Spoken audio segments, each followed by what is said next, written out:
perdón. Bueno, che, tengo un montón que leer. Así que la tía se va a poner los lentes. Tatán, me pongo seria y vamos a viajar. Ayer estuvo piola el capítulo. Y hoy a mí me toca leer 2 capítulos. ¿Qué se llama? Soy pésima, paupérrimo mi inglés. Y menos galés. Olvídense. Agata, el español y más o menos. Así que, bueno, yo hago lo posible. De corazón, hola Gaby, va mi lectura para ustedes. Nos metemos, porque si no, viste, estamos hasta mañana acá. Y bueno, yo después de acá tengo una cita con mi Jamie. Acá voy. Dice, voy a leer el capítulo número 35, obviamente del libro de la Cruz Ardiente, y el capítulo 36. Ni lo repasé, es la primera vez que los estoy leyendo porque yo las sigo a ustedes y de esa manera, mientras pinto, leo la historia, escucho la historia. Ya me vi toda la serie, obviamente, pero sé que hay años luz de diferencia entre la historia del libro que nuestra reina Diana escribe con la historia de la serie. Así que bueno, voy a ir descubriendo con ustedes. Ustedes ya lo recontra leyeron, pero bueno, yo voy a descubrir este capítulo. Basta. Me tomo con mi manzana venenosa un sorbo. Esto no tiene nada que ver con Outlander, pero bueno. Y vamos con el capítulo 35 que se llama Hogmanay. Y dice así. Vamos a leer. El año terminó claro y frío, con una luna pequeña y brillante que se elevó muy alta en la bóveda cárdena del cielo, bañando de luz las donadas y las sendas de la montaña. Era una suerte, pues venía gente desde todos los rincones del cerro, y algunos desde más lejos aún, para celebrar Hogmanay en la casa grande. Los hombres habían despejado el establo nuevo y rastrillado el suelo para el baile, bajo la luz de las lámparas alimentadas con aceite de oso. Se bailaban shillas, reel, straight pace y otras danzas cuyos nombres yo ignoraba, pero que parecían divertidas, acompañadas por la música del chirriante violín de Evan Lindsay y la chillona flauta de madera de su hermano Murdo, acompasados por los latidos que Kenny arrancaba a su bodrán. Yo me acuerdo de este capítulo. Bueno, el anciano padre de Turlo Gudriel también había traído su gaita, un juego de pequeñas chirimías Julian que parecían tan decrépitas como su dueño, pero producían un dulce zumbido. Su melodía coincidía a veces con la interpretación que los Lindsay hacían de determinada pieza y otras veces no, pero el efecto general era alegre. Y para entonces había consumido whisky y cerveza en cantidades suficientes como para que a nadie le importara lo más mínimo. Tras 1 o 2 horas de baile, comenzaba a comprender que la palabra reel se utilizaba para indicar ebriedad. Incluso sin que se hubiera bebido, la danza podía llegar a marearte. Bajo la influencia del whisky, hacía que toda la sangre de la cabeza girara como agua en la lavadora. Al terminar una de ellas, ya tambaleante, fui a apoyarme en uno de los postes y cerré un ojo, con la esperanza de que cesaran las vueltas en mi cabeza. Un codazo en mi lado ciego me hizo abrir ese ojo, y allí estaba Jamie con 2 tazas desbordantes de ale. Acalorada y sediente como estaba, solo me importó que fuera algo líquido. Por suerte era sidra, que bebía grandes tragos. Si la bebes así, te irás a piques, Asenash, dijo él, vaciando la suya de manera exactamente igual. Estaba enrojecido y sudoroso de tanto bailar, pero sus ojos chispeaban al sonreírme. Tonterías, dije, con un poco de sidra, a modo de lastre. La habitación había dejado de girar y yo me sentía alegre a pesar del calor. ¿Cuántas personas crees que hay aquí? 68. La última vez que las he contado, me dijo, mientras se reclinaba a mi lado contemplando la muchedumbre con expresión satisfecha. ¿Pero cómo entran y salen? Pero como entran y salen no estoy seguro, y no he contado los niños, añadió, apartándose apenas para evitar la colisión con un trío de niños que atravesaron la multitud y pasaron como un rayo a nuestro lado entre risitas. A los lados del establo, entre sombras, había montones de heno fresco donde dormían los niños demasiado pequeños como para mantenerse despiertos, envueltos y amontonados igual que los gatitos. El parpadeo de las lámparas arrancó un destello de sedoso oro rojizo. Jamie dormía a mi pierna suelta en su manta, dichosamente arrullado por el bullicio. Vi que Brie se apartaba del baile y le acariciaba la mejilla. Roger, moreno y sonriente, alargó una mano hacia ella, y Brit la aceptó riendo. Ambos volvieron a perderse en el remolino. Era cierto que la gente entraba y salía, en especial pequeños grupos de jóvenes y parejas en pleno cortejo. Fuera estaba helando, pero el frío hacía más atrayentes los brazos entre los cálidos cuerpos. Uno de los muchachos, Leo, pasó cerca de nosotros, rodeando con el brazo a una niña mucho menor, una de las nietas del viejo señor Guthrie. Me pareció tenía 3, todas más semejantes. Jamie les dijo algo afable en gaélico. Al mozo se le sonrojaron las orejas. La niña ya estaba ruborizada por la danza, pero se puso carmesí. ¿Qué le has dicho? No tiene traducción, me respondió apoyándome una mano en la cintura. Palpitaba de calor y whisky, iluminado por una llama de gozo. Me bastó mirarlo para que se me encendiera el corazón. A vos, nena, a todas. Él se dio cuenta y me sonrió. Su mano quemaba a través de mi vestido. ¿Quieres salir un momento, Sassenach? Dijo con voz grave y rica en sugerencias. Pues, ya que lo mencionas, sí, pero quizás aún no. Señalé con la cabeza hacia atrás y él se volvió a mirar. Un grupo de señoras mayores, sentadas en un banco contra la pared, nos observaba con los ojos brillantes de curiosidad como una bandada de cuervos. Jamie la saludó con una sonrisa ante la cual todas estallaron en ruborosas risitas. Luego suspiró. Está bien. Dentro de un rato, después del primer visitante, quizás. La última ronda de danza llegó a su fin y se produjo una carrera general hacia el tonel de la sidra. Precedido por el señor Wemyss, en un extremo del granero, los bailarines apretujaron como una horda de avispas sedientas, de modo que de Wemyss solo quedó a la vista de la coronilla, casi blanco el pelo rubio al fulgor de las lámparas. Busqué con la mirada a Lizzie, para ver si estaba disfrutando de la fiesta. Era obvio que sí. Estaba sentada en una parva de heno, rodeada por 4 o 5 torpes adolescentes que se comportaban más o menos como los bailarines alrededor de la sidra. ¿Quién es el grandulón? Le pregunté a Jamie señalando el pequeño grupo con un gesto. No lo reconozco. Él lo miró, forzando la vista, luego se tranquilizó. Ah, es Jacob Schnell. Ha venido desde Salem, con un amigo. Acompañan a los Müller. Vaya. Salem quedaba lejos, a más de 45 kilómetros. Me pregunté si la única atracción era la fiesta. Busqué a Tommy Müller, a quien secretamente había escogido como posible pareja para Lizzie, pero no lo vi entre la muchedumbre. ¿Sabes algo de ese Schnell? Pregunté, observándolo con aire crítico. Era 1 o 2 años mayor que los otros pretendientes de Lizzie, y bastante alto. Algo feo de facciones, pero con cara de buen talante, de una corpulencia que anunciaba el desarrollo de una próspera panza en la madurez. No, no lo conozco en persona, pero sí a su tío. Es una familia decente, creo que el padre es zapatero. Ambos miramos automáticamente los zapatos del joven. No eran nuevos, pero sí de muy buena calidad y con unas hebillas metálicas, grandes y cuadradas a la moda alemana. El joven Schnell parecía llevar ventaja. Se había acercado mucho a Lizzie para decirle algo. Ella tenía los ojos clavados en su cara con una leve arruga de concentración entre las cejas rubias, tratando de entender lo que él decía. Cuando comprendió, sus facciones se relajaron en risitas.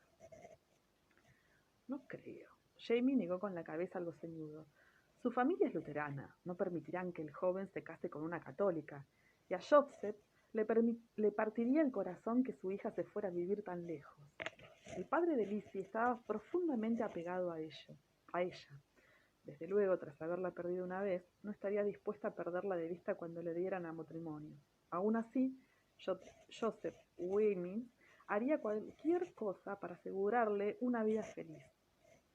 Tal vez iría con ella.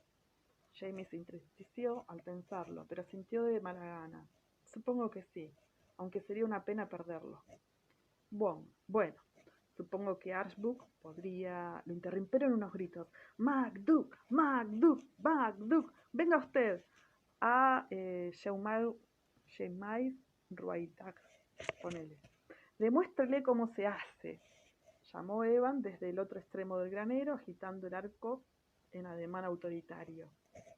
Se había producido una pausa en el baile, para que los músicos tuvieran un respiro y pudieran beber algo. Mientras tanto, algunos de los hombres probaban su habilidad para la danza de las espadas, que solo se puede ejecutar con un acompañamiento de gaitas o de un solo tambor.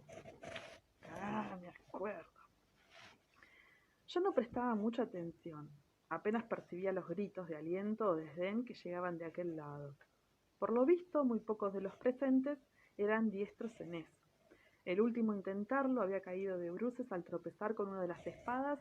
En ese momento se levantaba con ayuda, rojo y sonriente, intercambiando afables insultos con sus amigos que le sacudían el heno y el polvo de la ropa. ¡MacDuck! ¡MacDuck! Invitaban a Kenny y a Murdo, haciendo señas, pero Jamie los rechazó entre risitas. No, hace tanto tiempo que no hago eso. ¡MacDuck! ¡MacDuck! ¡MacDuck!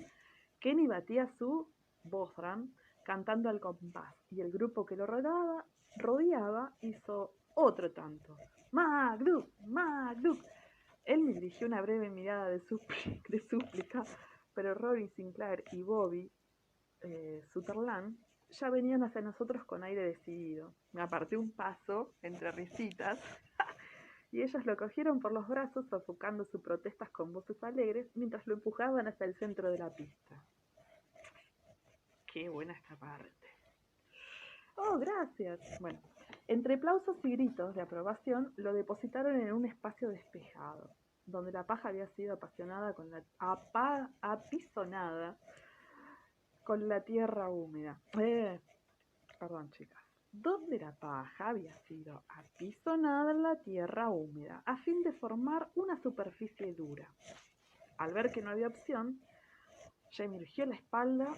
¡Fuck! Se colocó bien el kill, ya lo veo. Después de intercambiar una mirada conmigo, poniendo los ojos en blanco en burlón, gesto de resignación, comenzó a quitarse la chaqueta, el chaleco y las botas, por Dios, mientras Ronnie cruzaba las dos espadas a sus pies. ¡Tanán! Kenny Linson empezó a tocar suavemente su Bothran. Debe ser el tambor eso, ¿no? Bueno, ya me tendré que poner las pilas con todo esto. Bueno, entonces Kenny empieza a tocar suavemente su Bothran, con pausas entre toque y toque, creando un sonido de leve suspenso. La muchedumbre murmuraba y se removía.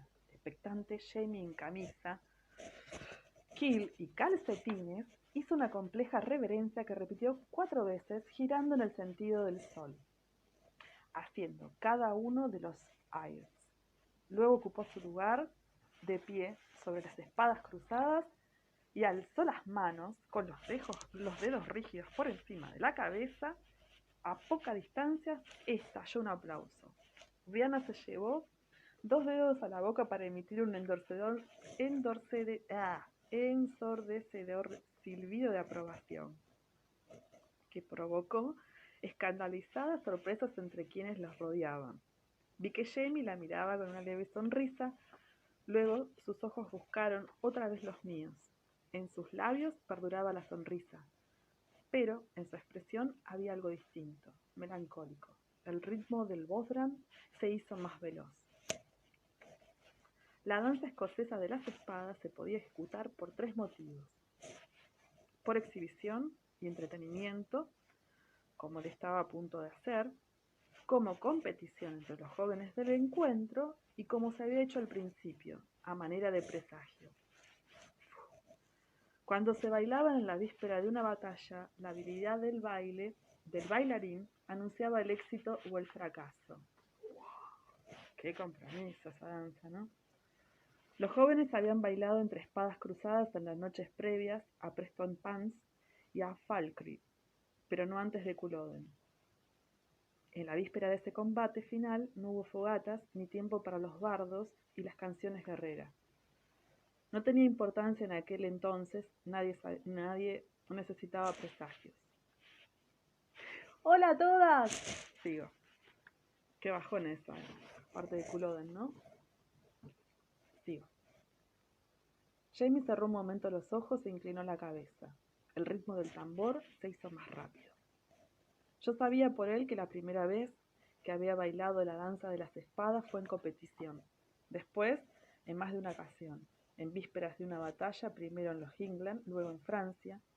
Los soldados veteranos le pedían que lo hiciera, pues apreciaban su habilidad como garantía de que saldrían vivos y victoriosos. Puesto que los Lindsay conocían su destreza, también debían de haber bailado en Ardmure. Pero eso era el viejo mundo, y en su antigua vida. Sabía, sin necesidad de que Roger se lo dijera, que las costumbres antiguas estaban cambiando. Nos hallábamos en un mundo nuevo.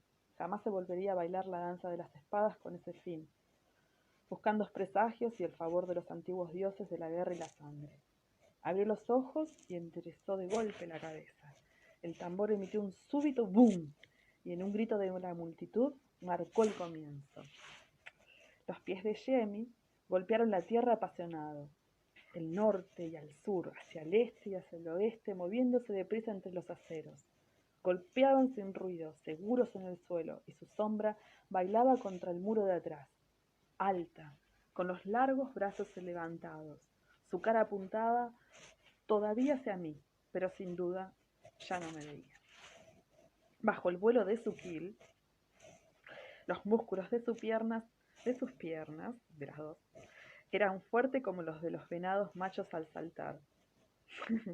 esta Diana, o sea, saltando los machos de los venados, me voy a imaginar las piernas de este hombre.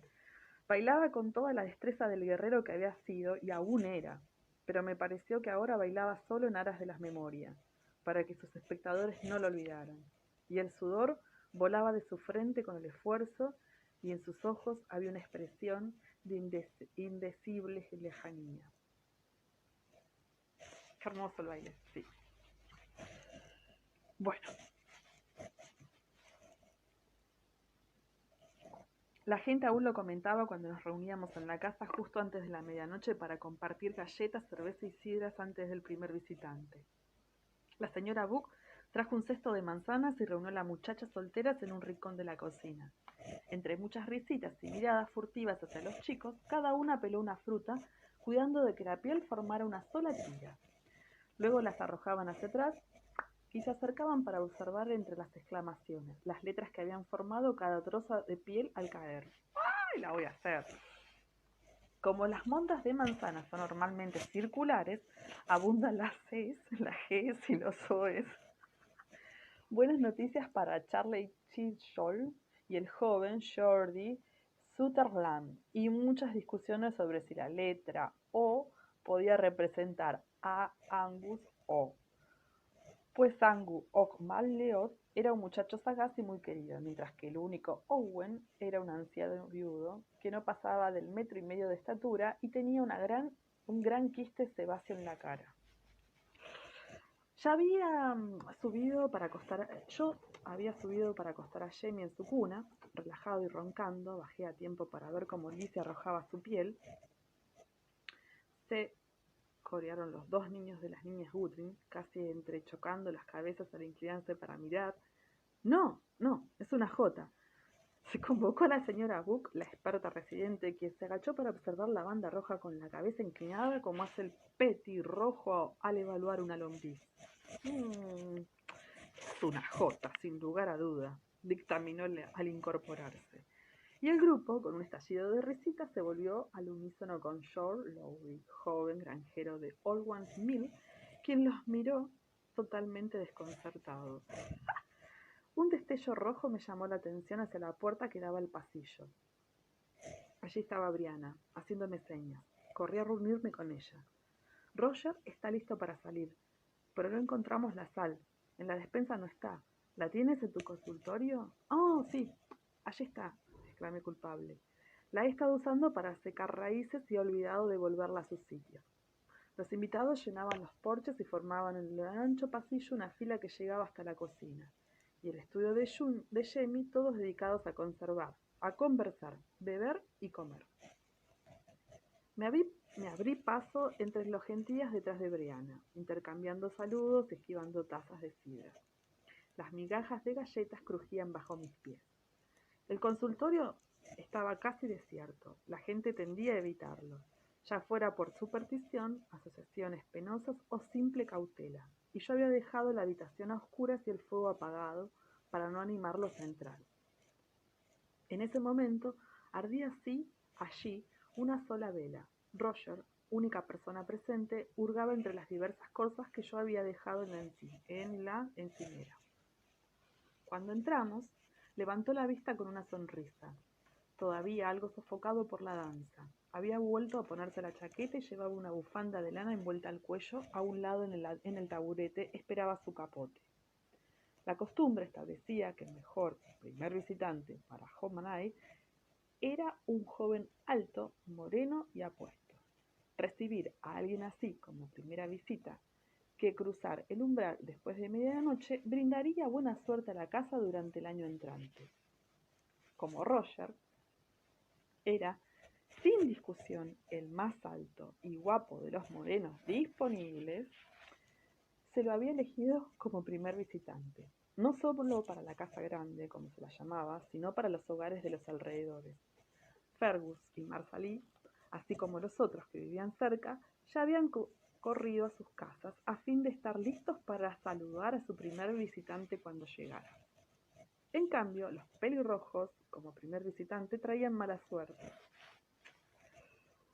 Por lo que Jamie estaba recluido en su estudio, bajo la bullanguera custodia de los hermanos Lindsay, que debían mantenerlo bien embotellado ahí hasta pasada la medianoche.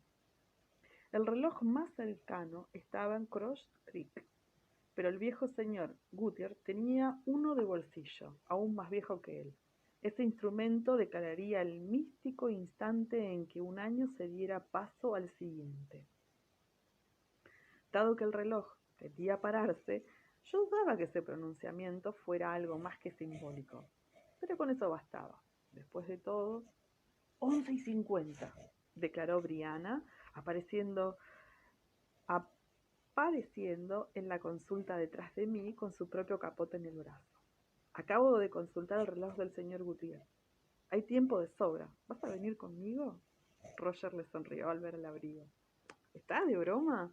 Hace años que no salgo después de medianoche. Con idéntica sonrisa, ella hizo girar el capote alrededor de sus hombros. ¿Ya lo tienes todo? Salvo la sal. Roger señaló el saco de lona que había dejado en la encimera. El primer visitante debía llegar con regalos: un huevo, unas de leña, un poquito de sal y un poco de whisky. Todo eso garantizaba que en la casa no faltarán las cosas imprescindibles durante el año en ciernes. Altos símbolos, ¿eh? El huevo, el haz de leña, la sal y el whisky. Genial. Beso a Diana. Sigo. Bien, ¿dónde he puesto? Dios mío, al abrir la puerta del armario en busca de la sal, me encontré con un par de ojos centellantes que me fulminaron desde la oscuridad. ¡Qué susto! Apoyé una mano contra mi pecho para impedir que el corazón saliera de un salto. Luego agité débilmente la otra hacia Roger, que había dado un brinco antes mi grito, listo para defenderme. No os preocupéis, es solo el gato. Atzo se había refugiado allí con el resto de un ratón recién cazado como compañía. Me gruñó, convencido de que yo iba a arrebatarle ese manjar para mi propio consumo, pero lo aparté con fastidio. El saco de sal estaba debajo de sus peludas patas. Cerré el armario, dejando el gato a solas con su festín, y entregué la sal a Roger. Al cogerla, él dejó la que tenía en la mano. ¿Dónde conseguiste esta arcaica mujercita? preguntó señalando el objeto mientras guardaba la sal en el saco. Al mirar hacia la encimera, vi que se refería a la figurilla de piedra rosa. Me la ha dado la señora Buck, respondí. Dicen que es un amuleto para la fertilidad, y desde luego tiene un aspecto de serlo, muy antigua, ¿no crees? Eso pensaba yo, y el interés de Roger confirmaba esa impresión. Él asintió con la cabeza sin dejar de mirarla. Mucho. Las que he visto en museos datan de milenios atrás. Siguió los contornos bulbosos con un dedo reverante. Brianna se acercó para ver. Yo, sin pensarlo, la detuve cogiéndola de un brazo. ¿Qué? Exclamó ella, girando la cabeza para sonreírme. ¿No debo tocarla? ¿Tan efectiva es? No, por supuesto que no. Aparté la mano. No, por supuesto que no.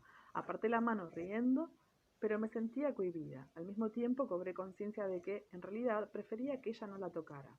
Fue un alivio ver que se limitaba a inclinarse para examinarla sin retirarla de la encimera. Roger también la observaba. Mejor dicho, tenía los ojos clavados en la nuca de Brianna, como un extraño apasionamiento. Era fácil imaginar que deseaba que ella tocara el objeto, con la misma fuerza que yo quería que no lo hiciera. «Muchan», dije para mis adentros, «esta noche has bebido demasiado». Al mismo tiempo, llevada por un impulso, cogí la figura y me la metí en el bolsillo. «Vamos, es hora de salir». Ya roto el extraño clima del momento, Brianna se incorporó para acuciar a Roger. «Tienes razón, vámonos». Elsa se echó el saco de sal al hombro, le sonrió brevemente y cogió a Bri en el brazo. Luego desaparecieron. La puerta se cerró detrás de ellos. Apagué la vela, dispuesta a seguirlo, pero me detuve. De pronto sentía cierta renuencia a regresar al caos de la celebración. Sentía palpitar la casa entera a mi alrededor y la luz entraba a raudales por debajo de la puerta. Pero allí había quietud. En medio del silencio percibí el peso del pequeño ídolo en mi bolsillo, un bulto duro apretado contra mi pierna. El 1 de enero no tiene nada de especial, aparte del significado que nosotros le asignamos.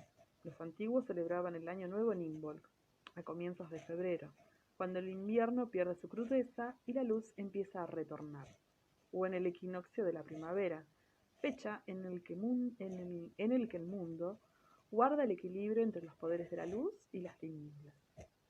Y allí estaba yo, en la oscuridad, alerta a los ruidos que hacía el gato al mascar dentro del armario, al poder de la tierra que se movía y agitaba bajo mis pies, mientras el año, o algo, se disponía a cambiar. A pocas distancias había una bulliciosa multitud, pero yo estaba sola. Mientras aquel sentimiento me recorría la piel y zumbaba en mi sangre. Lo curioso es que no me era extraño. No se trataba de algo que viniese de afuera de mí, sino de algo que yo ya poseía y reconocía, pero aunque no supiera cómo se aproximaba deprisa. Todavía extrañada, abrí la puerta y salí a la luz y al clamor del corredor. Un grito al otro lado del pasillo anunció la llegada de la hora mágica. Según el reloj del señor Gutiérrez, los hombres salieron a empollones del estudio bromeando entre sí con las caras expectantes vueltas hacia la puerta. No sucedió nada. ¿Acaso Roger había decidido entrar por la puerta de atrás debido a la multitud que había en la cocina? Me di la vuelta para mirar hacia allí, pero no. En la puerta de la cocina no se agolpaban muchas caras que me observaban expectantes.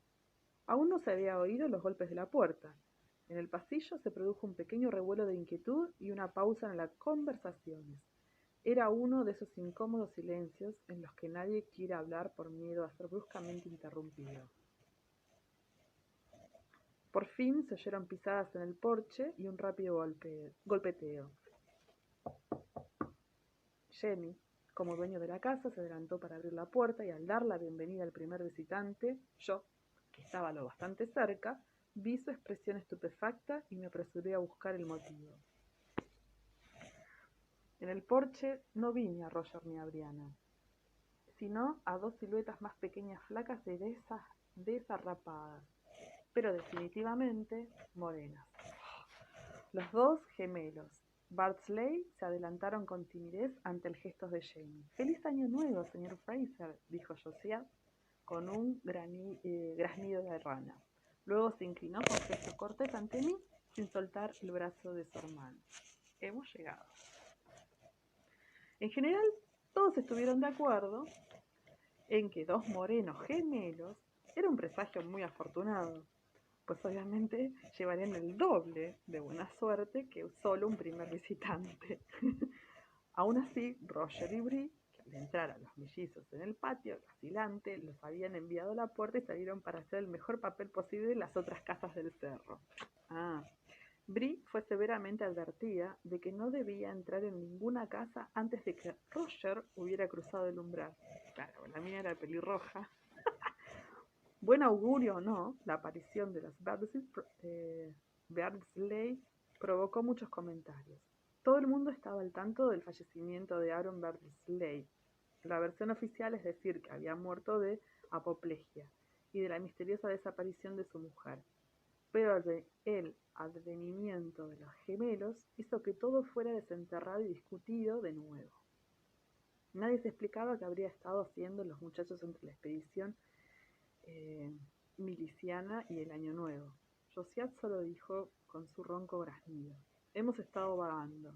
Y su hermano, que no dijo nada de nada, con lo cual todo el mundo se vio obligado a hablar del comerciante y su esposa hasta que el agotamiento provocó un cambio de tema.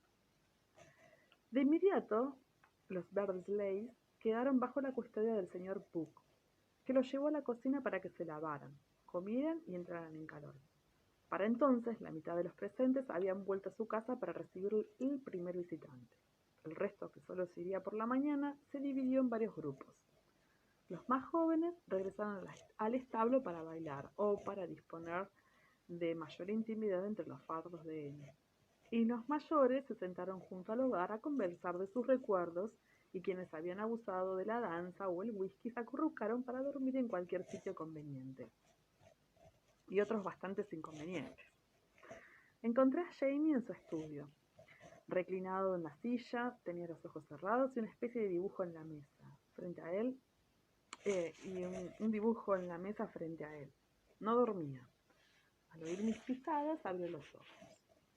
«¡Feliz Año Nuevo!», dije por lo bajo, y me incliné para darle un beso. Todas ahí le estamos dando un beso, obvio. «¡Feliz Año Nuevo a ti también!», a Nihan Don. Estaba tibio y olía un poco a cerveza y a sudor seco. «¿Aún quiere salir?», le pregunté echando un vistazo a la ventana. La luz se había puesto mucho antes y las estrellas ardían en el cielo, pálidas y frías. El patio estaba negro y lúgubre. «No», dijo con franqueza mientras se pasaba una mano por la cara. «Quiero acostarme», bostezó, tratando de alisar los mechones desaliñados que coronaban su cabeza. Luego añadió generosamente: «Pero quiero que tú también vengas». Nada me gustaría más. ¿Qué es eso? Me acerqué por detrás de él para observar el dibujo. Parecía una especie de plano, con cálculos matemáticos garabateados en los márgenes. Él se incorporó algo más despejado. «Bueno, es un regalo de Roger para Brianna por Hormanay. Va a construir una casa para ella, pero ella no...». Me miró con una sonrisa, las manos apoyadas a ambos lados del dibujo, para Lord Chislon. Roger, con una astucia digna del mismo Jamie, había indagado entre los pobladores del cerro hasta lograr un acuerdo entre Rodney Sinclair y Jordi Chislon. Ronnie vivía en una cabaña grande y cómoda cerca de su tonelería. Como él era soltero, se acordó que se mudaría a su taller, donde podía dormir perfectamente. Los Chisholm ocuparían su cabaña, a los que añadirían de inmediato 2 cuartos, según el plano de Jamie, en la medida en que el tiempo lo permitiera. A cambio, la señora Chisholm asumía la obligación de preparar la comida para Ronnie y hacerle la colada. En primavera, cuando los Chisholm tomaran posesión de su nueva granja y construyeran su casa así, Ronnie recuperaría su cabaña ampliada, con la esperanza de que esas mejoras indujeran a algún joven a aceptar su proposición matrimonial. Y mientras tanto, Roger y Bree recuperarán su cabaña, Liz y su padre no tendrán que dormir en el consultorio y todo será ¿Miel sobre hojuelas? Pregunté encantada. ¡Qué arreglo tan estupendo! ¿Qué significa hojuelas? Preguntó él con el ceño fruncido. Es una masa frita muy extendida y delgada, expliqué. Se dice para expresar que algo ya está bueno de por sí, se puede mejorarse. ¿El plan es obra tuya? Sí. Jordi no es un buen carpintero, no quiero que la construcción se le venga encima. Después de analizar los dibujos con los ojos entornados, cogió una pluma del frasco, abrió el tintero y corrigió una cifra. Listo, dijo, dejando caer la pluma. Con eso bastará. El pequeño Roger quiere enseñárselo a Bri esta noche, cuando vuelvan. Le he prometido dejarlo a la vista. Ella estará encantada. Me apoyé en el respaldo de la silla para masajearle los hombros. Él se inclinó hacia atrás, caliente el pelo de su nuca contra mi vientre, y cerró los ojos con un suspiro de placer. ¿Te duele la cabeza? Pregunté por lo bajo, detectando la arruga vertical entre los ojos. Un poco. ¡Oh, sí! ¡Qué maravilla! Ya había alzado las manos para darle un suave masaje en las sienes. La casa estaba en silencio, aunque todavía me llegaba un rumor de voces en la cocina. Más allá, el sonido agudo y dulce del violín de Evan flotaba en el aire frío. Mi doncella de pelo castaño, suspiré llena de recuerdos. Me encanta esa canción. Y solté la cinta que sujetaba su trenza. La deshice entre los dedos, disfrutando de su tibia suavidad.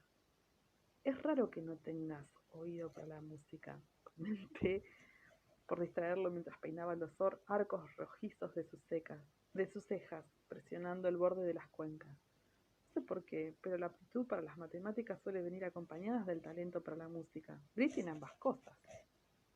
Yo también. Antes, dijo él distraído. ¿Tú también qué? Tenía ambas cosas. Se inclinó hacia adelante para estirar el cuello con los codos apoyados en la mesa. ¡Oh, santo cielo, por favor! Sí.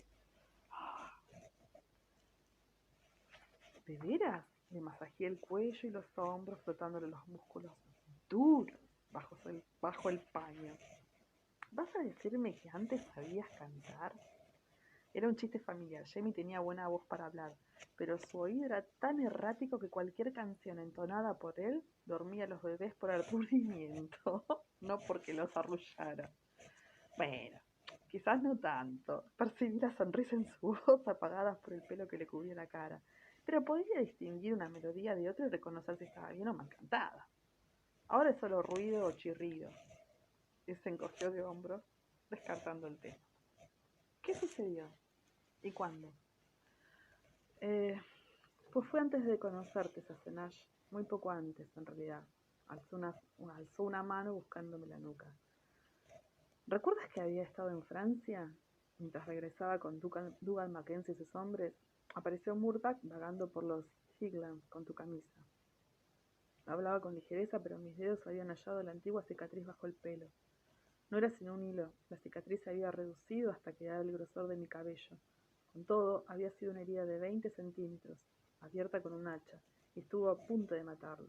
Pasó 4 meses en una abadía francesa, al borde de la muerte, y durante varios años sufrió terribles dolores de cabeza. ¿Fue por eso? Dice que después de que te la hiriese ya no volviste a percibir la música. Él encogió apenas los hombros. No percibo más música que el batir de los tambores, dijo sencillamente. Aún me queda el ritmo, pero la melodía ha desaparecido.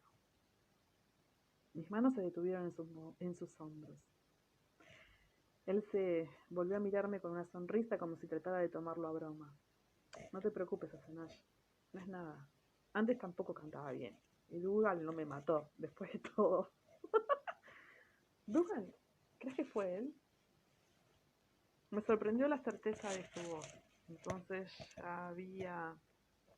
había pensado que podía haber sido su tío el que le lanzó ese ataque homicida contra él y que, sorprendido por sus propios hombres antes de poder concluir su obra, había fingido que acababa de encontrárselo herido. Pero no tenías pruebas para afirmarlo. Oh, sí.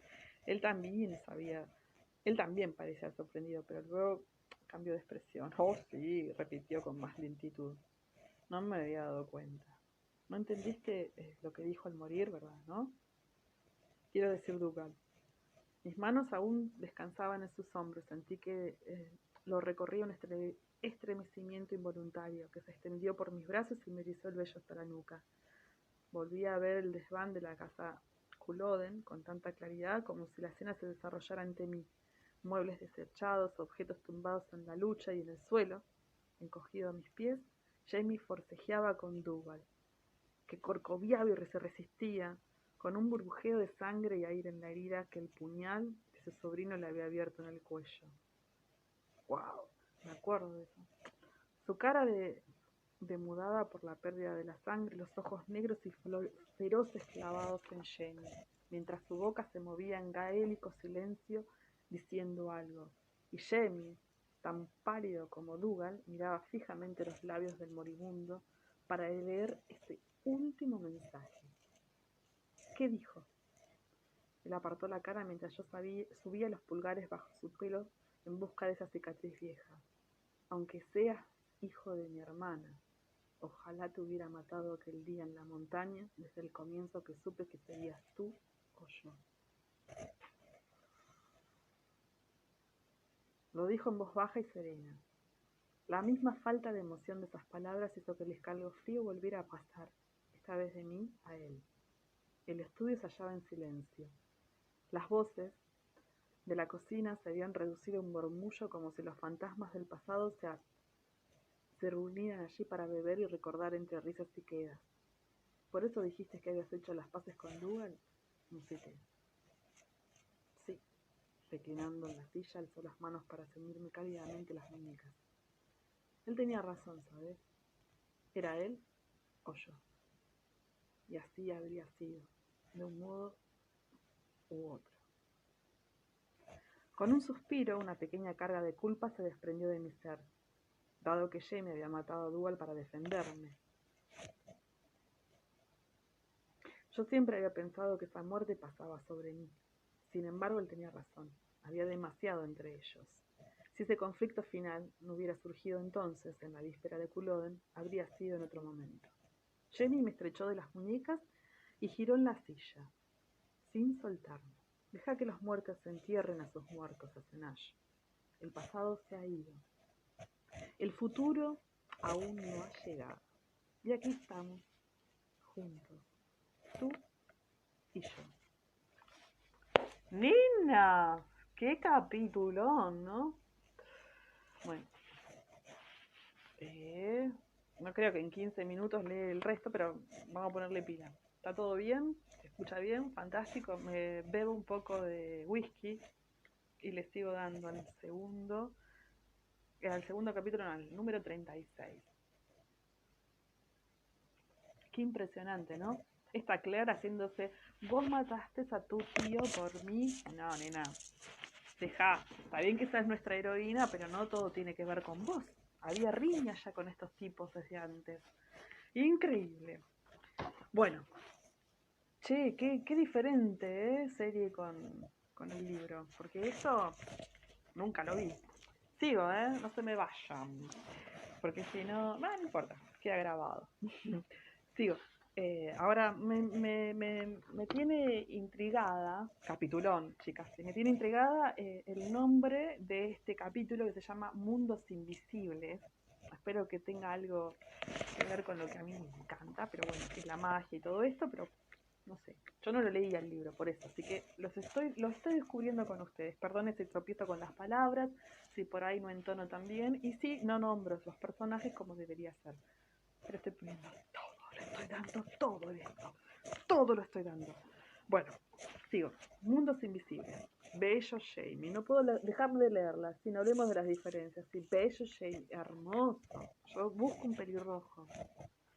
Ya se acabó. Mi vida terminará en un pelirrojo y yo agarrada de sus pantorrillas toda mi vida. Bueno, sigo. Mundo Invisible.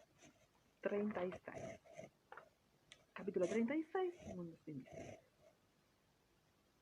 Entramos en clima y dice: la casa estaba en silencio. Era la oportunidad perfecta para realizar mis experimentos. El señor Buck había ido a Walham Mill, llevándose consigo los gemelos Bracer, Lizzie, y el señor Wendis ayudaba a Marsalie a poner a remojo la malta. Tras dejar una olla de gachas y una fuente de tostadas en la cocina, la señora Buck se había ido a los bosques en busca de gallinas medio salvajes que atrapaba una a una para instalarlas en el gallinero nuevo construido por su esposo. Nada, me acuerdo que este verano anduve corriendo gallinas con mi amiga y ella sí es tremenda, agarró una gallina. Bueno, sigo. Bree y Roger venían a veces a la casa grande a desayunar, pero casi siempre preferiría comer en su propio hogar como esa mañana. Mientras disfrutaba de la paz en la casa desierta, preparé una bandeja con una taza y una tetera, nata y azúcar, que llevé conmigo a la consulta, junto con las muestras. La luz de la mañana era perfecta. Entraba por la ventana en una brillante barra de oro, mientras el té reposaba. Cogí un par de frasquitos del armario y salí de la casa.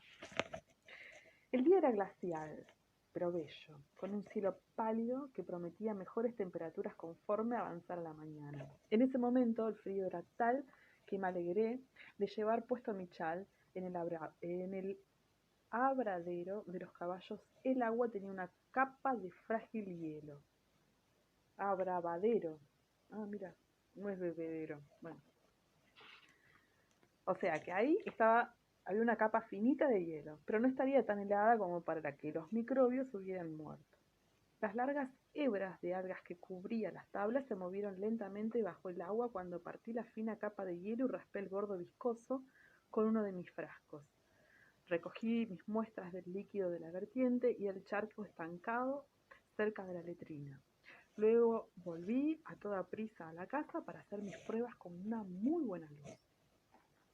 El microscopio seguía junto a la ventana, donde yo lo había instalado el día anterior, reluciente el bronce, con espejos refulgentes. Bastaron unos pocos segundos para depositar unas gotitas en el portaobjetos de cristal que tenía preparado. Luego me incliné para mirar por el ocular, arrebatada por la expectación. El ovoide de luz se abultó, disminuyó, desapareció por completo.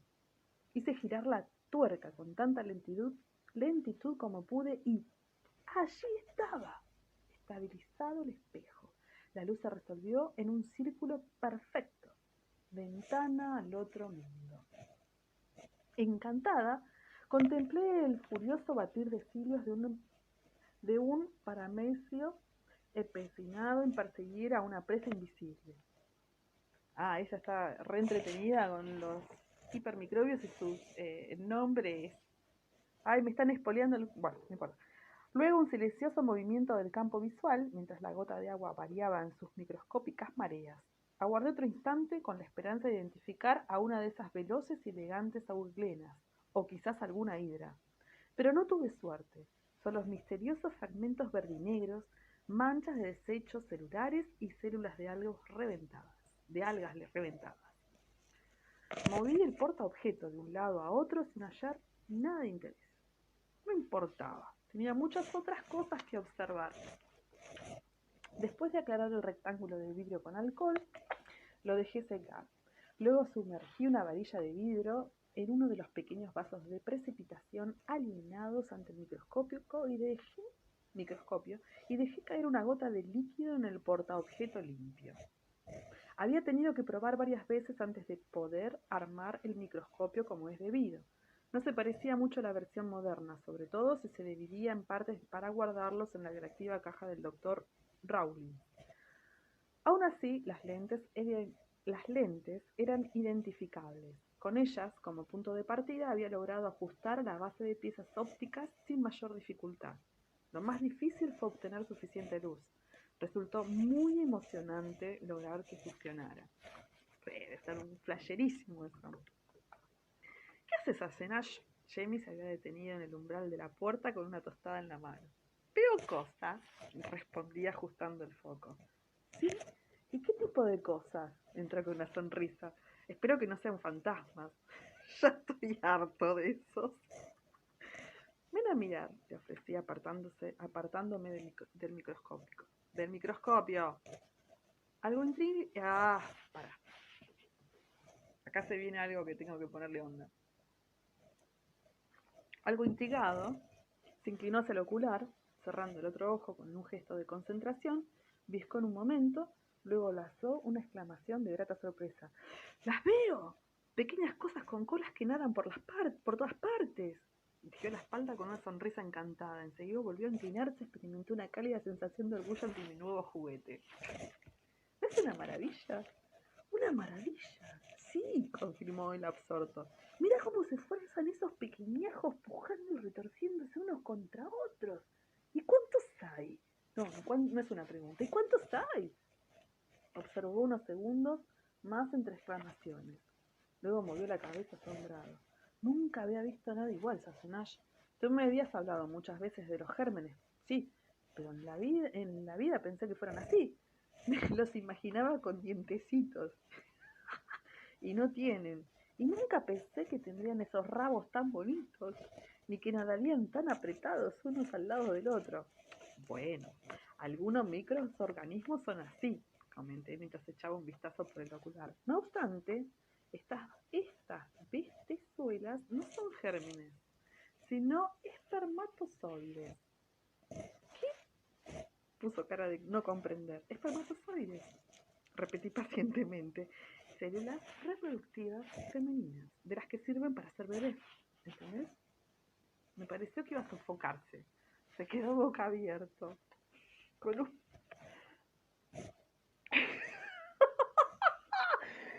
Para. Ay, Dios. Pobre chabón. Sigamos. Me digo pobre porque digo, nunca en su vida vio algo así de repente. Bueno, me pareció que iba a sofocarse. Se quedó boca abierto, con un atractivo matiz rosado en el semblante. ¿Simiente? Graznó. Pues sí. Lo observé con atención mientras vertía el té humeante en un vaso de precipitado limpio. Se lo di como tónico, pero él lo ignoró. Mantenía la vista fija en el microscopio como si algo pudiera saltar por allí y quedar retorciéndose en el suelo a nuestros pies. Espermatozoides, murmuró para sus adentros. Espermatozoides. Agitó con brío la cabeza y se volvió hacia mí, como si se les hubiera ocurrido algo espantoso. ¿De quién son? Su tono expresaba las más siniestras suspicacias. Pues tuyo, por supuesto. Carraspé algo azorada. ¿De quién iban a ser si no? ¿Cómo diablos los conseguiste? ¿Tú qué crees? Pronuncié bastante fría. Esta mañana al despertar los tenía en custodia. Le aflojó la mano, pero un intenso rubor de mortificación le tenía las mejillas de oscuro carmesí. Se bebió de un trago el té y a pesar de lo caliente que estaba, comprendo, y tosió. Hubo un instante de profundo silencio. No. Ignoraba que pudieran meterse con vida, dijo al fin. Fuera, quiero decir. No, no pueden. Si es que los dejas secar en una mancha de la sábana, te expliqué cómo es tal cosa, pero si impides que se sequen, en el pequeño vaso tapado con una pequeña cantidad de fluido blancuzco, resisten unas cuantas horas. Y en el hábitat adecuado sobreviven hasta una semana después de estar liberados. ¿En el hábitat adecuado? Repitió el pensativo. ¿Te refieres a... En efecto, confirmé con cierta aspereza. En ese momento se acordó de la tostada que aún tenía en la mano y le dio un mordisco. Masticaba con aire meditativo. ¿La gente sabe esto? Ahora quiero decir. ¿Se sabe qué? ¿Cómo son los espermatozoides? Sí, casi con seguridad. El microscopio existe desde hace más de 100 años y cuando tienes un microscopio en funcionamiento, lo primero que haces es observar todo lo que tienes al alcance de tu mano, considerando que el inventor del microscopio fue un hombre. Yo diría que, ¿no te parece? Él me miró y masticó con decisión otro bocado. Yo no diría exactamente al alcance de la mano, Sassenach. Dijo con la boca llena, pero entiendo lo que te quieres decir.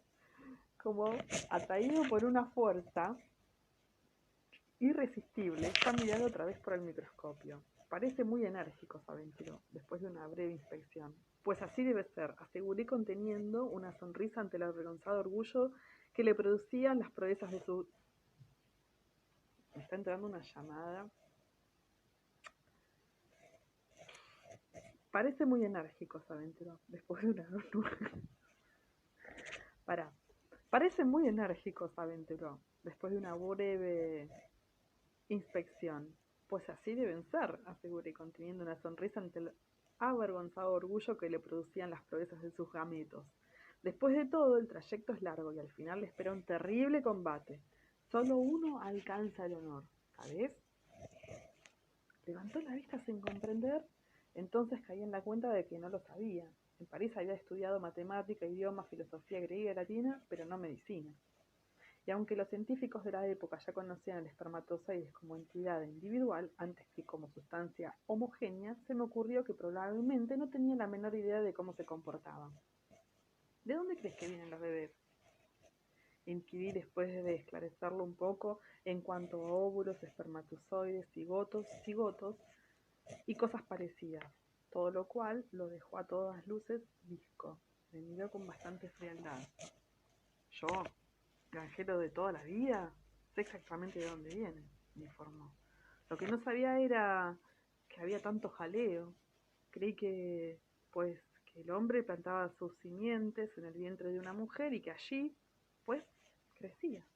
Agitó la mano haciendo mi estómago un gesto vago, como cualquier semilla, nabos, maíz, melón y casi así, ¿no? Cosas así. Ignoraba que nadaban como renacuajos.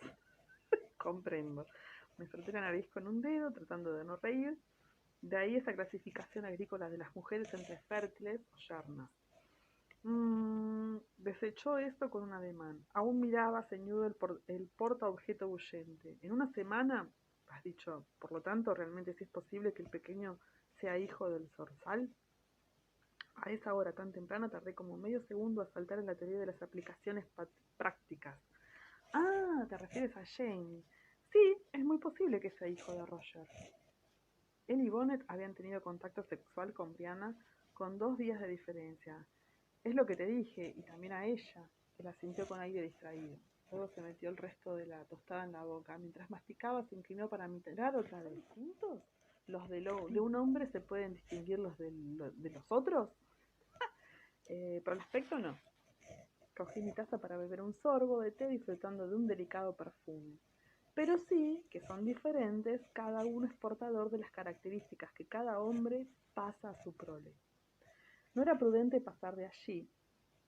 Ya lo había confundido demasiado al describirle la fertilización, explicarle lo que eran los genes y los cromosomas. Podía ser excesivo. Sí, Clarita, pobre señor. Pero las diferencias ni siquiera se ven con el microscopio. Él tragó su bocado con un gruñido y enderezó la espalda. ¿Y para qué estás mirando? Por curiosidad, señalé la serie de frascos y vasos de precipitado orinado en la encimera.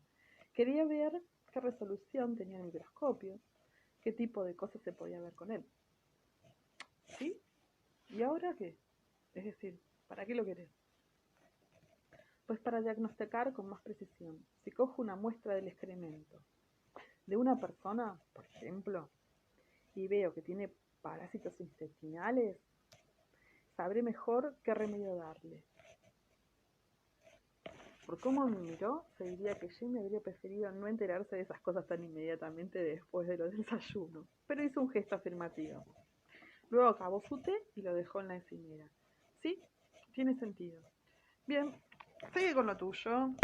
Me dio un beso fugaz y marchó hacia la puerta, pero se volvió antes de salir. Oye, los espermatozoides, dijo con cierto azoro. Sí, ¿no puedes llevarlos afuera y darle una sepultura decente o algo así? Escondí una sonrisa en mi taza de té. Las cuidaré bien, le prometí, como siempre. Ay, Dios. Pobre. Sigo. Allí estaban, tallos oscuros terminados en esporas en forma de bastoncillos, densos contra el fondo claro del campo, visual del microscopio. Confirmación. Los tengo. Me urgí para frotarme lentamente la cintura mientras observaba mis preparados. Junto al microscopio había 3 portaobjetos, cada uno con una mancha oscura en el centro y un código escrito en la esquina, con un trocito de cera. Eran muestras de moho. tomadas de un pan de maíz húmedo, galletas pasadas y la corteza de un pastel que sobró de Hofmannsthal. Con diferencia, el mejor cultivo era el del trocito de corteza por efecto de la grasa de ganso, sin duda. De las diferentes pruebas que había realizado, estas 3 eran las que contenían mayor proporción de penicillium, o de las que parecían serlo. En el pan mojado brotaba una pasmosa cantidad de moho, además de varias cepas diferentes de penicillium, pero las muestras que yo había cogido contenían lo más parecido a las ilustraciones de porofitos que mostraban mis libros de textos de años atrás de la otra vida. Solo había que confiar en que no me fallara la memoria y que las cepas de moho allí presentes figuraban entre aquellas que producían mayor cantidad de penicilina, que yo no hubiera introducido sin darme cuenta alguna bacteria virulenta en la mezcla y que cabía esperar muchas cosas. Pero llega un momento en que se abandona la esperanza por la fe y se confía en el destino antes que en la caridad. En la cimera se alineaban varios cuencos de caldo, cada uno cubierto con un trozo de muselina para evitar que algo cayera dentro, insectos, partículas suspendidas en el aire y disposiciones de ratón, por no hablar de los ratones mismos. Yo había filtrado y hervido el caldo. A continuación, aclaré cada cuenco con agua hirviendo antes de llenarlo con el humeante líquido pardo. Era lo más parecido a un medio estéril que podía lograr. Luego cogí raspaduras de mis mejores muestras de moho, revolví suavemente la hoja del cuchillo en el cálido frío para disipar las motas azules de todo lo posible antes de cubrir el recipiente con su tela y dejarlo incubar durante varios días. Algunos de los cultivos se habían preparado, otros no. Un par de cuencos presentaban grumos peludos de color verde oscuro, que flotaban bajo la superficie como siniestras bestias marinas. Había algunos intrusos, musgos, bacterias o tal vez unas colonias de algo, pero el precioso penicillium brillaba por su ausencia. Esta que quiere cambiar la historia. Bueno, algunos de los niños habían volcado un cuenco. Axo había derribado otro. Enloquecido por el olor a caldo de ganso y había lamido el contenido, con moho y todo. Entre muestras de disfrute, obviamente en ese no había nada tóxico. Echó un vistazo al gatito, que dormitaba en el suelo, acurrucado en un charco de sol. Era la imagen viva de un soñoliento bienestar. No obstante, 3 de los cuencos restantes presentaban en la superficie un esponjoso terciopelo azul.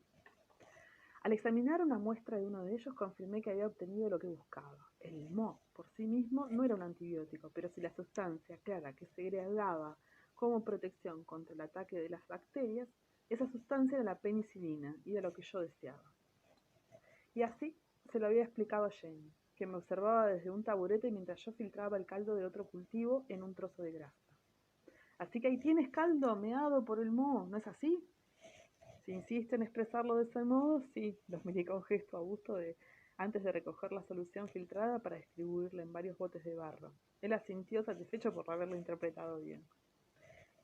Y los pises del moho son los que curan la enfermedad, ¿no? Es razonable, ¿te parece? Bueno, ya usas otros tipos de meadas como remedio, así que, ¿por qué no estas? Me dijo señalando el gran registro negro que yo había dejado abierto en la encimera tras apuntar las últimas series de experimentos. Él se había entretenido leyendo algunas de las páginas anteriores escritas por el doctor Daniel Rowling, anterior propietario del libro. Es posible que Daniel Rowling las usara ya, ¿no? Como tenía las manos ocupadas, mostré la página abierta en el mentón. ¿Para qué las usaba? El actuario por el tratamiento del escorbuto, leyó siguiendo con el dedo de las pulcras líneas de Rowling. 2 cabezas de ajo triturada con 6 rábanos picantes a los que se le agrega bálsamo del Perú y 10 gotas de mirra, compuesto que se mezcla con las aguas de un niño varón para ser convenientemente bebido. Salvo por lo último, parece un condimento bastante exótico, comenté divertida. ¿Con qué irá mejor? ¿Liebre al escabeche? ¿Descabechada? ¿Guiso de ternera? No, la ternera tiene un sabor demasiado suave para combinarla con el rábano picante. ¿Cazuelas de cordero quizás? Replicó. El cordero soporta cualquier cosa. Su lengua recorrió distraídamente el labio superior. ¿Porque de un niño varón? Hace Nash. He encontrado la mención en otras recetas, en Aristóteles y también con otros filósofos antiguos. Comencé a limpiar mis portaobjetos. Es más fácil recoger la orina de un niño varón que la de una niñita. Te bastará comprobar una vez. Aunque parezca mentira, la orina de los bebés varones es muy limpia, sin que llegue a ser completamente estéril. Quizás los antiguos filósofos notaron que obtenían mejores resultados cuando la incluían en sus fórmulas, porque eran más limpias que el agua potable que se recogía en los acueductos públicos, pozos y sitios similares. Cuando dices estéril, no te refieres a que no pueda reproducirse, sino a que no que contiene gérmenes, ¿verdad? Eché una ojeada recelosa al microscopio. Sí, es decir, los gérmenes no pueden reproducirse porque no hay ninguno.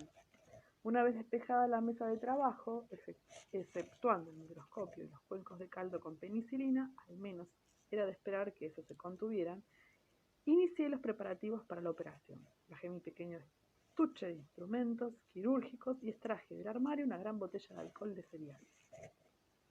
Se la entregué a Jamie junto con el pequeño calentador que me había fabricado, una botella de tinta vacía por cuyo corcho pasaba una mecha de lino retorcido y encerrado. Lléname esto, ¿quieres? ¿Dónde están los chicos? En la cocina, emborrachándose, vertió con cuidado el alcohol, frunciendo las cejas con un gesto de concentración. ¿Con que la orina de las niñas no es limpia? ¿O solo es más difícil de obtener? No, en realidad no es tan limpia como la de los varones. Sobre un paño limpio extendido en la encimera distribuí 2 bisturís, un par de forceps de extremo largo y varios cauterios pequeños. Rebusqué en el armario hasta desenterrar un buen puñado de tapones de algodón. Aunque el paño de algodón era terriblemente costoso, días atrás había tenido la suerte de que la esposa de Fercar Campbell me cambiara un saco de copos crudos por un frasco de miel. Se podría decir que el camino hacia el exterior no es tan directo, de modo que la orina tiende a recoger bacterias y desechos de entre los pliegues de la piel. Lo miré por encima de mi hombro sonriente. Pero eso no os autoriza a considerar los superiores. Ni soñarlo, me aseguró yo. ¿Estás lista, Sassenage? Sí, ve por ellos. Ah, y trae la jofaina. Cuando salió, me volví hacia la ventana que daba levante. Durante la víspera había nevado con fuerza, pero ahora teníamos un buen día luminoso y frío. El sol se reflejaba en los árboles nevados como 1.000.000 de diamantes. No podía dar nada mejor. Necesitaba toda la luz posible. Puse a calentar los cauterios en el pequeño brasero, luego saqué mi amuleto del armario y me lo colgué en el cuello, bajo el corpiño del vestido. También me puse el pesado delantal de lona que colgaba de su gancho detrás de la puerta y por último me acercó a la ventana para contemplar el frío paisaje de azúcar glacé. Así vacinaba la mente y calmaba el espíritu para lo que iba a hacer. No era una operación difícil, ya la había practicado varias veces, pero nunca en alguien que estuviera bien sentado, consciente. Eso siempre cambiaba las cosas. Además, llevaba varios años sin hacerlo. Cerré los ojos para recordar, visualizando los pasos que debía seguir. Los músculos de mi mano se contraían apenas como ecos de mis pensamientos, anticipándome a los movimientos que debía hacer. Que Dios me ayude, susurré mientras me presignaba. Pisadas inseguras, risitas nerviosas y la voz grave de Jamie en el pasillo, me volví para saludar a mis pacientes con una sonrisita. Un mes de buena alimentación, ropa limpia y camas y calientes habían mejorado enormemente a los Bertleys, tanto en salud como en aspecto. Aún eran menudos, flacuchos y algo patizambos. Pero los huecos de las caras se le habían rellenado un poco y el pelo oscuro era más suave, y sus ojos habían perdido en parte la expresión de acosada desconfianza. En realidad, ambos pares de ojos prietos estaban en esos momentos algo biliosos. Lizzie tuvo que sujetar a Casey por un brazo para que no tropezara con un taburete. Jamie, que tenía a José bien aferrado por el hombro, lo guió hacia mí.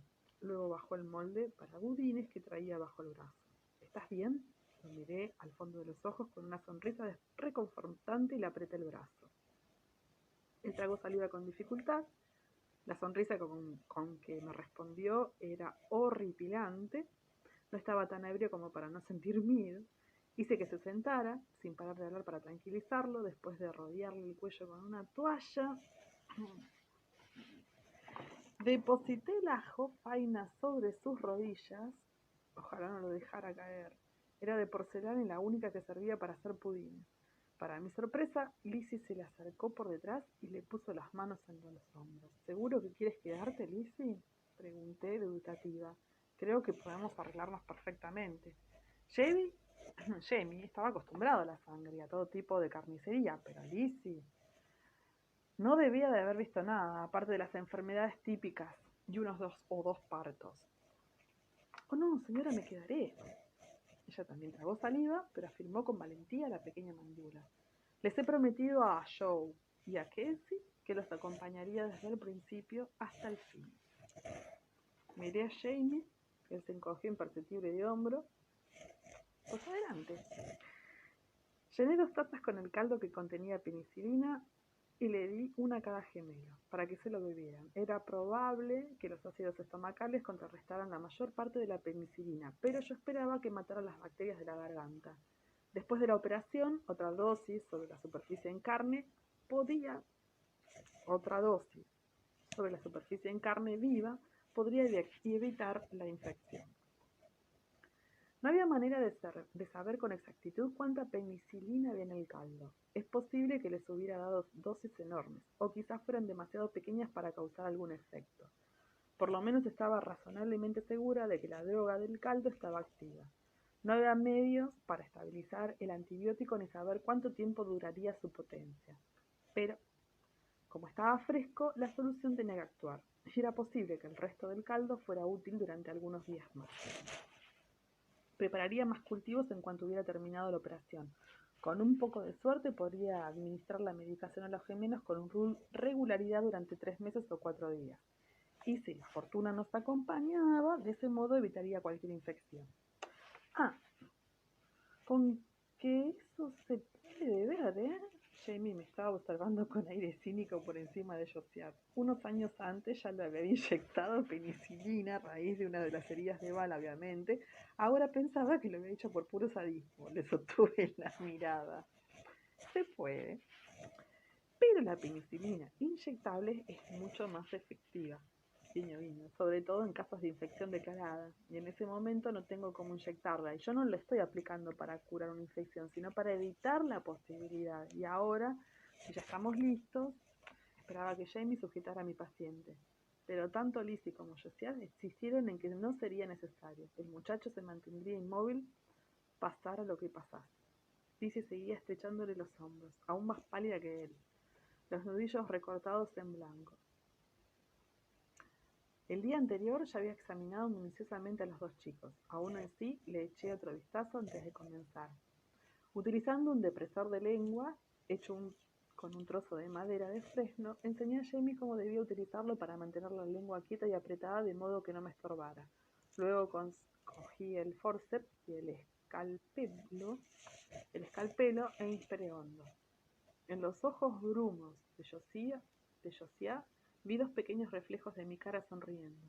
Ambas parecían gratamente hábiles. ¿Listo? ¿Listo? Perdón, pregunté. El depresor de la lengua en la boca le impedía hablar, pero emitió un gruñido que interpreté como asentamiento. Tendría que ser rápido y lo fui. Si los preparativos habían requerido horas enteras, la operación solo llevaría 1 minuto.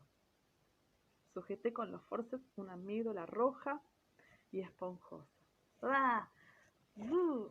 La estiré hacia mí y realicé varios cortes rápidos, separando con una mano diestra las capas del tejido. De la boca del niño surgió un hilo de sangre y corría por su mandíbula, pero no era nada serio. Retiré el grumo de carne y después de arrojarlo la jofaina... ¡Ah, qué asco! Retiré el grumo de carne y después de arrojarlo a la jofaina, sujeté la otra amígdala con la que repetí el proceso. El hecho de trabajar con la mano inclinada hacia atrás me retrasó un poco. Todo aquello no duró más que 30 segundos para cada lado. Cuando retiré los instrumentos de la boca de Josiah, él me miró con los ojos dilatados, atónico. Luego tosió, tuvo una arcada y se inclinó hacia adelante para arrojar otro pequeño trozo de carne a la jofaina, acompañado por cierta cantidad de sangre muy roja. Lo sujeté por la nariz para echarle la cabeza hacia atrás, después de llenarle la boca de algodón a fin de que absorbiera la sangre y me permitiera ver. Cogí un pequeño cauterio y le apliqué a los vasos sanguíneos más grandes. Los más pequeños se cerrarían por sí solos. Los ojos le lagrimeaban ferozmente y sus manos aferraban la jofaina con rigidez mortal. Pero no se había movido ni emitido queja alguna. Era lo que yo esperaba. Tras haberlos visto, cuando Jamie le quitó la marca del pulgar, Lizzie seguía estrechándole los hombros con los ojos bien cerrados. Al tocarle Jamie el codo, lo sabió de golpe. ¡Ya está! Amuirni ha terminado. Llévatelo y haz que se te acueste, y haz que se acueste. Sin embargo, Josiah se negó. Tan mudo como su hermano, negó con fuerza con la cabeza y ocupó un taburete. Allí se quedó, aunque pálido y tambaleante. Con los dientes delineados en sangre, dedicó a su hermano una sonrisa, una horrenda sonrisa. Lizzie rondaba entre los dos gemelos, vacilando entre uno y el otro. Yo le señaló con firmeza que Seat, que había ocupado el taburete de los pacientes. De puertas afuera demostraba fortaleza con el mentón erguido. De puertas Sí. Y ella le dio una palmadita en la coronilla y fue a estrechar los hombros de Cristian. Él se volvió a mirarla con una sonrisa de notable dulzura y le besó la mano. Luego cerró los ojos y abrió la boca. Parecía un polluelo pidiendo gusanos. Esa operación fue algo más complicada, pues sus amígdalas y adenoides estaban muy engrosadas y dañadas por la infección crónica. Salió mucha sangre, tanto la toalla como mi delantal quedaron manchados por completo desde que yo terminara. Después de cauterizarle las heridas, observé con atención a mi paciente, que estaba tan blanco como la nieve y con los ojos vidriosos. ¿Te encuentras bien?, le pregunté. No podía oírme, pero mi expresión preocupada fue bastante clara. Torció la boca en la que apareció un gallardo esfuerzo por sonreír. Quiso asentir con la cabeza, pero puso los ojos en blanco y se deslizó desde el taburete a mis pies con gran estruendo. Jamie atrapó la jofaina ante el aire con bastante destreza. Pensé que Lizzie también se desmayaría, pues había sangre por todas partes. En verdad se tambaleó un poquito, pero obedeció mi orden de sentarse junto a Josiah. Él estrechó la mano con firmeza mientras Jamie y yo recogíamos los fragmentos. Jamie alzó al Seat, laxo y ensangrentado como la víctima de un homicidio. Josiah se levantó, fijó los ojos ansiosos en el cuerpo inconsciente de su hermano. Todo saldrá bien, aseguró Jamie en tono de absoluta confianza. Como te he dicho, mi mujer es una gran sanadora. Y todos se volvieron a mirarme con una sonrisa, Jamie, Lisa y Josiah. Tuve la impresión de que correspondían agradecer con una reverencia, pero me contenté con sonreírle también. Todo saldrá bien, sí, dije, imitando a Jamie. Ahora id a descansar. La pequeña procesión abandonó el consultorio de una manera más silenciosa que su llegada, mientras yo guardaba mi instrumental y limpiaba todo. Me sentía muy feliz, iluminada por la serena satisfacción que acompañaba a un trabajo logrado. Llevaba mucho tiempo sin hacer algo así. Las exigencias y limitaciones del siglo XVI y XVIII impedían cualquier operación quirúrgica, salvo aquellas que se practicaban en casos de emergencia. Al no contar con anestesia ni antibióticos, la cirugía era demasiado difícil y peligrosa. No obstante, ahora tenía al menos penicilina y todo saldría bien. Sí, me dije, canturreando para mis adentros mientras apagaba la llama del calentador. Lo había percibido en la carne de los muchachos al tocarlos mientras esperaba. Ningún germen lo amenazaría, ninguna infección vendría a arruinar la pulcritud de mi trabajo. En la práctica de la medicina, la suerte siempre contaba, pero ese día las probabilidades estaban de mi parte. Todo irá bien, repetí para Adso, que se había materializado sin hacer el menor ruido en la encimera donde la mía concentrado uno de los cuencos vacíos. Y todo irá bien, y toda clase de cosas irá bien. El gran registro negro seguía abierto en la encimera, allí donde Jamie lo había dejado. Busqué las últimas páginas donde había apuntado el desarrollo de mi experimento y cogí la pluma. Después de la cena, describiría los detalles de la operación. Por el momento, hice una pausa, luego escribí al pie de la página Eureka.